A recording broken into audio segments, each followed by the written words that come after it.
Nyuma yo kwiga amashuri yisumbuye akaza no kubona amanota meza amuhesha kwiga kaminuza, yaje kwitaba Imana mu buryo butunguranye atewe icyuma.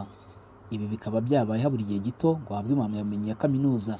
Nyakwigendera ufite imyaka 23 y'amavuko, akaba yarangije muri kaminuza ya Bowling State. Mu bijyanye n'igisirikare, iyi kaminuza itangaza ko uyu munyeshuri yari umunyeshuri w'umuhanga, yari afite ubuhanga budasanzwe. Muri bamwe mu banyeshuri bari muri kaminuza, yari ari mu banyeshuri 5 bafite amanota meza ndetse bari kuzakomeza nyuma yo kwiga amashuri yisumbuye, akaza no kubona amanota meza amuhesha kwiga kaminuza. Yaje kwitaba Imana mu buryo butunguranye atewe icyuma. Ibi bikaba byabaye habura igihe gito ngo ahabwe impamyabumenyi ya kaminuza. Nyakwigendera ufite imyaka 23 y'amavuko, akaba yararangije kaminuza muri Bowling State mu bijyanye n'igisirikare.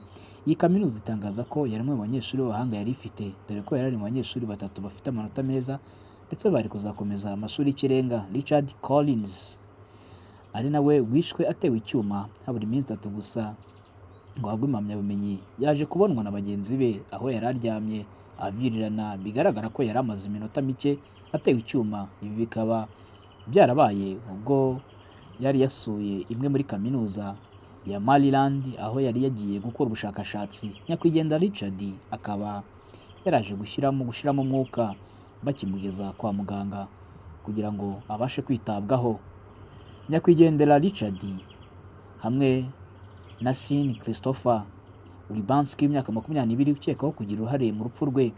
Mu magambo ateye agahinda, Richard Collins ari nawe mubyeyi wa nyakwigendera yatangaje yagize ati, "Mpagaze hano ngo mpabwe ishimwe umwana wanjye yaharaniye. Umutima wanjye wabajwe no kuba mpagaze hano njyenyine ntari kumwe nawe ngo nawe yirebere umusaruro w'ibyo yagezeho."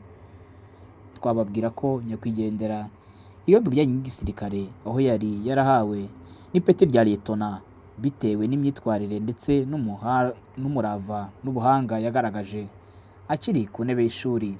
Iyi kaminuza yigagamo ikaba yafashe umwanya wo kunamira nyakwigendera mbere yo kumushyikiriza impamyabumenyi umubyeyi we, ndetse imwizeza ko abakoze ubu bwicanyi bari gushakishwa n'inzego z'umutekano kugira ngo baryozwe iki cyaha.